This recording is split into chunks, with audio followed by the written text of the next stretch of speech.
Video చూద్దాం, దీనికి వచ్చిన ఫన్నీ కామెంట్ చదువుదాం. Let's start. గో. మీ పిల్లలు స్కూలుకు పోయే లోపల ఆ పిల్లలందరికీ తల్లికి వందనం కింద 15,000 రూపాయలు ఇవ్వడానికి ఒక ఇన్స్టాల్మెంటా ఎట్లా చేయాలి అన్ని ఆలోచిస్తున్నారు. ఇది పోయినట్టే. తల్లికి వందనం. ఎంతమంది పిల్లలుంటే అంతమందికి 15,000 ఇస్తాం, 15,000 ఇస్తాం. ఒక బిడ్డ ఉంటే 15,000, ఇద్దరుంటే 30,000, ముగ్గురుంటే 45,000, నలుగురుంటే 60,000, 5,000 మంది ఉంటే 75,000 ఇస్తామని మీ అందరికీ హామీ ఇస్తున్నా. బుడుబొక్కల వాగ్దానాలు. రారాజు గారు మన బాబు గారు పక్కన తింగరుడిలా అప్పుడే అర్థమైంది.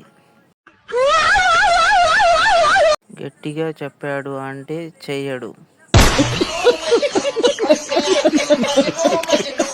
తల్లికి వందనం చేసినప్పుడు తాతకు తద్దినం కూడా చేయాలి కదా. తల్లికి వందనం కాదు, అది స్కామ్ పేరు. తల్లికి మంగళం.